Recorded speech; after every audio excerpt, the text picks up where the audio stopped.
बिस्मिल्लाहिर्रहमानिर्रहीम। ये गुलशन हदीद फ़ेज़ 1 के सामने पानी की टैंकी है, जहाँ से फ़ेज़ 1 को, स्टील टाउन को या फ़ेज़ 2 को पानी सप्लाई किया जाता है। ये कल हम यहाँ पे जब आए तो यहाँ पे इन्होंने ये 2 टूटियाँ लगाई हुई थी, जहाँ से लोग बोतलें भर भर कर और घरों पे पीने के लिए बोतलें लेकर जा रहे थे। लेकिन यजीदियत की मिसाल कायम हो गई है।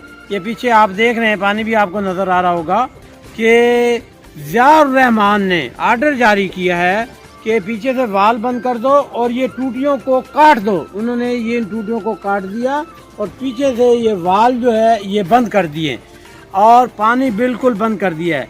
गुलशन हदीद की आवाम का बच्चों के लिए, लेडीज़ के लिए पानी बिल्कुल बंद कर दिया है। यहाँ तक कि जो एक पीने के लिए बोतल पानी की लेके जाते थे वो भी बंद कर दिया गया है। ये आप देख रहे हैं कि ये खाली बोतलें लोग लेकर आ रहे हैं और बिल्कुल एक कतरा पानी नहीं है।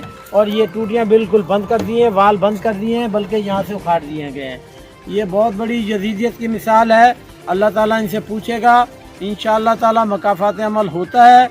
और हमारी दुआ है आप सब लोग भी मिलकर दुआ करें और दवाम भी करें और हमारे साथ शामिल हो जाएं, ताकि हम इस नाहल सीओ को मजबूर कर दें कि वो पानी खोल दे, क्योंकि तमाम टैंक पानी के भरे हुए हैं, लेवल पूरा है, बिजली का फॉल्ट भी नहीं है और 110 पे भी बिजली मौजूद है, लेकिन ये हठधर्मी पे उतरा हुआ है। लिहाजा इंशाअल्लाह ताला हमारी कोशिश ये है कि हम इतना प्रेशर इन पर डालें कि ये कल ही पानी खोल दे। बहुत शुक्रिया, थैंक यू।